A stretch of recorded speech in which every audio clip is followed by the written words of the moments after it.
ನಮಸ್ಕಾರ, ಆದಾಬ್, ಜೈ ಭೀಮ್. ನಾನು ನಿಮ್ಮ ಭಾಗ್ಯ ನಾರಾಯಣ ಬೊಗವರಪು. ನೀವು ನೋಡ್ತಾ ಇದ್ದೀರಿ ಸುದ್ದಿ ಸರ್ಕಲ್.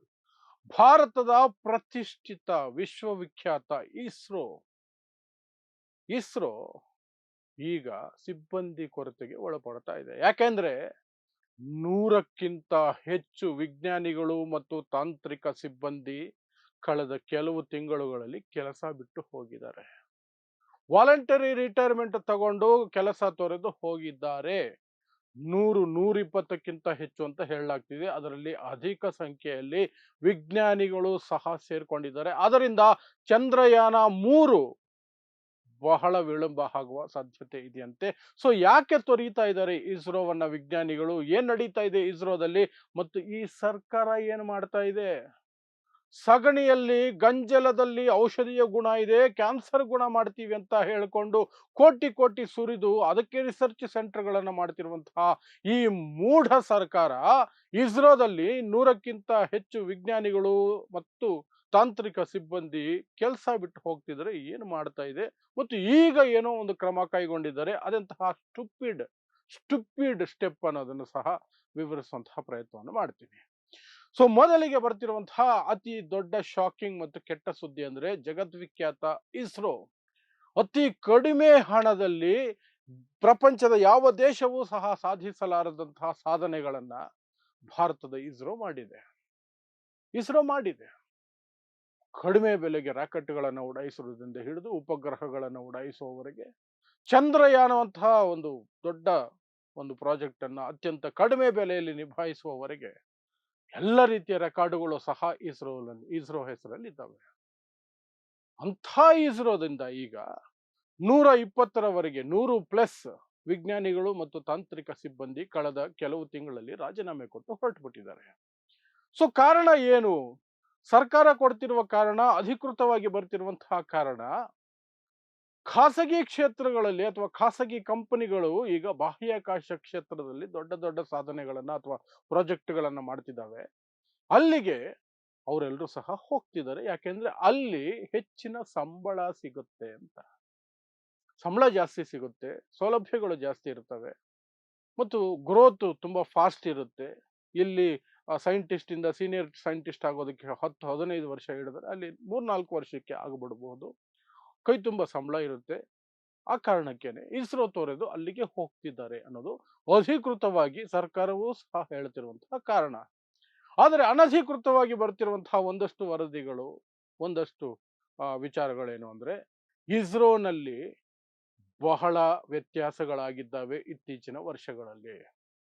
ಏನು ಮುಖ್ಯವಾಗಿರುವಂತಹದ್ದಂದ್ರೆ ವಿಜ್ಞಾನಿಗಳು ಕೊಡುವಂತಹ ಸಲಹೆಗಳಿಗೆ ಮಾನ್ಯತೆ ಸಿಗ್ತಾ ಇಲ್ಲ. ಯಾವ್ಯಾವುದೋ ಅಧಿಕಾರಿಗಳು ತೆಗೆದುಕೊಳ್ಳುವ ನಿರ್ಣಯಗಳ ಆಧಾರದ ಮೇಲೆ ವಿಜ್ಞಾನಿಗಳು ಕೆಲಸ ಮಾಡಬೇಕಾದಂತಹ ಒತ್ತಡ ಇದೆ ಅಂತ ಹೇಳಲಾಗ್ತಿದೆ.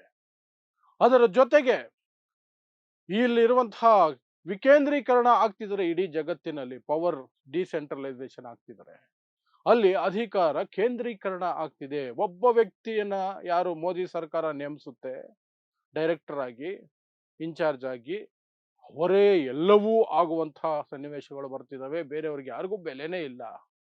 ಅವ್ರು ಏನು ಹೇಳ್ತಾರೋ ಅದೇ ಎಲ್ಲರೂ ಪಾಲಿಸ್ಬೇಕು. ಬೇರೆ ಯಾರು ಏನು ಮಾಡ್ತಿರ್ಲಿಲ್ಲ, ಈ ಹಿಂದೆ ಆಗಿರ್ಲಿಲ್ಲ. ಪ್ಲಸ್ ಖಾಸಗಿ ಕ್ಷೇತ್ರಕ್ಕೆ ಹೋಲಿಸಿದ್ರೆ ನಮ್ಮ ಸಂಬಳಗಳು ತುಂಬಾ ಕಡಿಮೆ ಇದೆ, ಗ್ರೋತ್ ರೇಟ್ ತುಂಬಾ ಸ್ಲೋ ಇದೆ, ನಮ್ಮ ಬೆಳವಣಿಗೆ ತುಂಬಾ ಸ್ಲೋ ಇದೆ ಅನ್ನೋದು ಒಳಗೊಳಗೆ ಹೇಳ್ತಿರುವಂತಹ ವಿಚಾರಗಳು. ಎಂತೆಂಥವ್ರು ಬಿಟ್ಟು ಹೋಗಿದ್ದಾರೆ ಅಂದ್ರೆ ಈಗ LVM-3 ಅನ್ನುವಂತಹ ಒಂದು ಪ್ರಾಜೆಕ್ಟ್ ನಡೀತಾ ಇದೆ. ಅದು ಬಹಳ ಮುಖ್ಯವಾದಂತಹ ಪ್ರಾಜೆಕ್ಟ್. ಅದರ ಡೈರೆಕ್ಟರ್ ವಿಕ್ಟರ್ ಜೋಸೆಫ್ ಅನ್ನುವಂತಹ ವಿಜ್ಞಾನಿ ಸಹ ಇಸ್ರೋ ಇಂದ ವಾಲಂಟರಿ ರಿಟೈರ್ಮೆಂಟ್ ತಗೊಂಡು ಹೊರಟು ಬಿಟ್ಟಿದ್ದಾರೆ. ಇನ್ನು ಆ ಪ್ರಾಜೆಕ್ಟ್ ಏನಾಗಬೇಡ.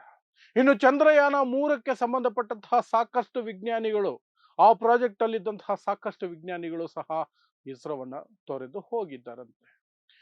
ಇದರಲ್ಲಿ ಎರಡು ಸಮಸ್ಯೆ ಬರುತ್ತೆ. ಒಂದು, ಭಾರತದ ಉಪಗ್ರಹ ಯೋಜನೆಗಳಿಗೆ ಸಂಬಂಧಪಟ್ಟಂತಹ ಅದೆಷ್ಟೋ ಗೌಪ್ಯವಾದ ಮಾಹಿತಿ, ಅದೆಷ್ಟೋ ಒಂದು ರೀತಿಯಾಗಿ ಯಾರಿಗೂ ಹೇಳಬಾರದಂತಹ ದೇಶದ ಸುರಕ್ಷತೆಗೆ ಸಂಬಂಧಪಟ್ಟಂತಹ ಸಾಕಷ್ಟು ಮಾಹಿತಿ ಈ ವಿಜ್ಞಾನಿಗಳಲ್ಲಿ ಇರುತ್ತೆ.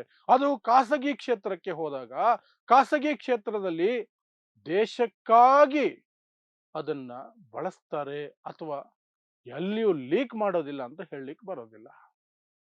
ಅದರ ಬಗ್ಗೆ ಸರ್ಕಾರ ಗಂಭೀರವಾಗಿರ್ಬೇಕಿತ್ತು. ಬಟ್ ಇಲ್ಲ, ರಾಜೀನಾಮೆ ಕೊಟ್ಟ ತಕ್ಷಣ ಓಕೆ ಮಾಡಿ ಕಳಿಸ್ತಿದ್ದಾರೆ, ಕಳಿಸ್ಬಿಟ್ಟಿದ್ದಾರೆ. ಆದರೆ ಈ ವಿಚಾರ ಈಗ ಇದ್ದಕ್ಕಿದ್ದ ಹಾಗೆ ಮೋದಿ ಸರ್ಕಾರಕ್ಕೆ ಅಯ್ಯೋ ಏನೋ ಆಗ್ತಿದೆಯಲ್ಲ, 100ಕ್ಕಿಂತ ಹೆಚ್ಚು ಜನ ಹೋಗ್ಬಿಟ್ಟಿದಾರ, ಅಯ್ಯೋ ನಮ್ಗೆ ಗೊತ್ತೇ ಆಗ್ಲಿಲ್ಲ, ಒಂದೊಂದು ರಾಜೀನಾಮೆ ಬರ್ತಿತ್ತಲ್ಲ, ಒಂದೊಂದೇ ಅನ್ಕೊಂಡು ನಾವು ಡಿಸ್ಪ್ಯಾಚ್ ಮಾಡ್ಬಿಟ್ವಿ ಹೇಳಿ ಈಗ ಇಸ್ರೋಗೆ ಒಂದು ಆದೇಶವನ್ನು ಕೊಟ್ಟಿದ್ದಾರೆ. ಒಂದು ಕಮಿಟಿಯನ್ನ ಮಾಡಿ, ಒಂದು ಸಮಿತಿಯನ್ನ ಮಾಡಿ, ರಾಜೀನಾಮೆಗಳು ಆ ಸಮಿತಿಗೆ ಬರಬೇಕು, ಆ ಸಮಿತಿ ನಿರ್ಧರಿಸುತ್ತೆ ಆ ರಾಜೀನಾಮೆ ಅಂಗೀಕಾರ ಆಗಬೇಕಾ ಬೇಡವಾ ಅಂತ. ಇದು ಕೋರ್ಟ್ ಅಲ್ಲಿ ನಿಲ್ಲಲ್ಲ. ಅದನ್ನೇ ನಾನು ಆಗ್ಲೇ ಹೇಳಿದ್ದು ಸ್ಟುಪಿಡ್ ಅಂತ. ಯಾಕೆಂದ್ರೆ ಪ್ರತಿಯೊಬ್ಬನಿಗೂ ಸಹ ಸಂವಿಧಾನಾತ್ಮಕವಾದ ಹಕ್ಕಿದೆ. ಇಲ್ಲಿ ನಾನು ಕೆಲಸ ಮಾಡೋಕೆ ಇಷ್ಟ ಇಲ್ಲ ಅಂದ್ರೆ ಬೇರೆ ಕಡೆ ಹೋಗ್ಬೇಕು ಅಂದ್ರೆ ರಾಜೀನಾಮೆ ಕೊಡ್ತೀನಿ, ನೀವು ಅಂಗೀಕರಿಸ್ಬೇಕಾಗತ್ತೆ. ಈ ರೀತಿ ಸ್ಟುಪಿಡ್ ಆದಂತಹ ಒಂದು ರೂಲ್ ಮಾಡೋದಕ್ಕೆ ಬದಲಾಗಿ ಇದು ದೇಶದ ಸುರಕ್ಷತೆಗೆ ಸಂಬಂಧಪಟ್ಟಂತಹ ವಿಚಾರ. ಪ್ರೈವೇಟ್ ಕಂಪನಿಗಳಲ್ಲಿ ಮಾಡ್ತಾರೆ, ಟೆಲಿಕಾಂ ಕಂಪನಿ, IT ಕಂಪನಿಗಳಲ್ಲಿ ಮಾಡ್ತಾರೆ.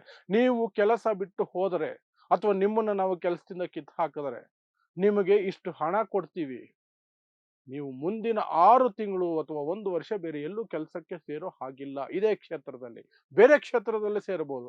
ಯಾಕೆಂದ್ರೆ ನಮ್ಮ ಕಂಪನಿಯ ಸೀಕ್ರೆಟ್ಗಳು, ನಮ್ಮ ಕಂಪನಿಯ ಪ್ರಾಜೆಕ್ಟಿನ ವಿವರಗಳನ್ನ ನೀವು ಬೇರೆ ಕಂಪನಿಗೆ ಸೇರಿದ್ರೆ ಅಲ್ಲಿ ಕೊಟ್ಟು ಬಿಡ್ತೀರಿ.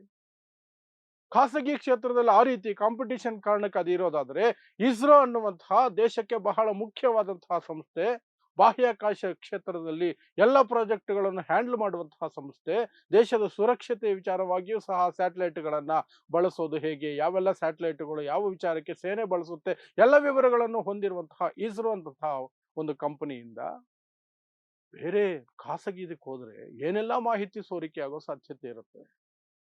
ಅದನ್ನ ಮುಂದಿಟ್ಟು ಅಂಥದ್ದೊಂದು ರೂಲ್ ಮಾಡಬೇಕಾಗಿತ್ತು. 6 ತಿಂಗಳು 1 ವರ್ಷನೋ ನೀವು ಇದೇ ಕ್ಷೇತ್ರದಲ್ಲಿ, ಬೇರೆ ಕ್ಷೇತ್ರದಲ್ಲಿ ಕೆಲಸ ಮಾಡ್ತೀರಾ ಸೇರ್ಕೊಳ್ಳಿ, ಆದ್ರೆ ಇದೇ ಕ್ಷೇತ್ರದಲ್ಲಿ ನೀವು ಕೆಲಸಕ್ಕೆ ಸೇರೋ ಹಾಗಿಲ್ಲ, ಅದಕ್ಕೆ ನಾವು ಇಷ್ಟು ಕಾಂಪನ್ಸೇಷನ್ ಅನ್ನ ಕೊಡ್ತೀವಿ ಅಂತ ಆ ರೀತಿ ರೂಲ್ ಮಾಡಬೇಕಾಗಿತ್ತು. ಅದು ಬಿಟ್ಟು ನೇರ ನೀವು ರಾಜೀನಾಮೆ ಕೊಟ್ರೆ ನಾವು ಅಂಗೀಕರಿಸಿಲ್ಲ ಅಂದ್ರೆ ನಿಮ್ ರಾಜೀನಾಮೆ ತಗೊಳಂಗಿಲ್ಲ ಅಂದ್ರೆ ಅವ್ರು ಕೋರ್ಟ್ಗೆ ಹೋಗ್ತಾರೆ. ಕೋರ್ಟ್ ಹೇಳುತ್ತೆ, ರೀ ಅವ್ರಿಗೆ ಇಷ್ಟ ಇಲ್ಲ ಕೆಲಸ ಮಾಡೋದು ಬಿಡ್ರಿ, ನೀವ್ಯಾರು ತಡೆಯೋದಕ್ಕೆ ಅಂತ ಅನ್ನುತ್ತೆ. ಮುಗಿದೋಯ್ತಲ್ಲಿ, ಒಂದೇ ವಾರದಲ್ಲಿ ಎಲ್ಲ ಕ್ಲೋಸ್. ಎಂತಹ ಸ್ಟುಪಿಡ್ ಥಿಂಕಿಂಗ್ ನೋಡಿ ಇವ್ರದ್ದು. ಅದೇ ನಾನು ಆರಂಭದಲ್ಲಿ ಹೇಳದ್ನಲ್ಲ, ಇವ್ರಿಗೆ ಸಗಣಿ ಗಂಜಲದ ಮೇಲಿರುವಷ್ಟು ಆಸಕ್ತಿ ಇಸ್ರೋನ ಟೆಕ್ನಾಲಜಿ ಮೇಲಿಲ್ಲ. ಅಲ್ಲೂ ಮೌಢ್ಯ ತುಂಬೋದಕ್ಕೆ ಏನೆಲ್ಲ ಪ್ರಯತ್ನ ಮಾಡ್ಬೋದೋ ಎಲ್ಲ ಮಾಡ್ತಾರೆ. ಒಂದಷ್ಟು ಮೌಢ್ಯ ತುಂಬಿರುವವರನ್ನ ಅಲ್ಲಿ ತುಂಬಿಸ್ಬಿಟ್ಟು ಅಲ್ಲಿನ ಏನು ರಾಕೆಟ್ಗಳನ್ನ ಅದರ ಪ್ರತಿಕೃತಿಗಳನ್ನ ತಗೊಂಡು ಹೋಗಿ ತಿಮ್ಮಪ್ಪನಿಗಿಟ್ಟೆ, ಇನ್ನೆಲ್ಲೋ ಇಟ್ಟೆ ಅನ್ಬಿಟ್ಟು ಮೂಢನಂಬಿಕೆಗಳನ್ನ ಬಿತ್ತರಿಸೋದಕ್ಕೆ ಇಸ್ರೋನ ಬಹಳ ವರ್ಷಗಳಿಂದಲೂ ಈಗಲ್ಲ, ಸುಮಾರು ದಶಕಗಳಿಂದ ಆ ಒಂದು ಮೂಢನಂಬಿಕೆನೂ ಅದ್ರ ಜೊತೆಲಿ ತಗೊಂಡು ಹೋಗ್ತಾನೆ ಇದ್ದಾರೆ.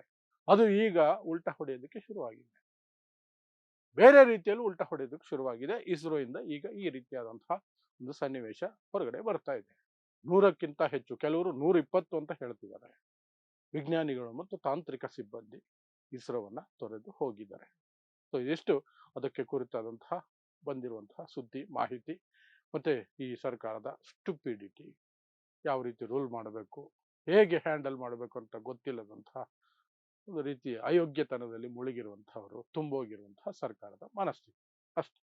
ಸೊ ಇಂತಹದ್ದೇ ವಿಶೇಷ ಸುದ್ದಿಗಳಿಗಾಗಿ ನೋಡ್ತಾ ಇರಿ ಸುದ್ದಿ ಸರ್ಕಲ್. ನಾನು ನಿಮ್ಮ ಭಾಗ್ಯನಾರಾಯಣ ಬೊಗವರಪು.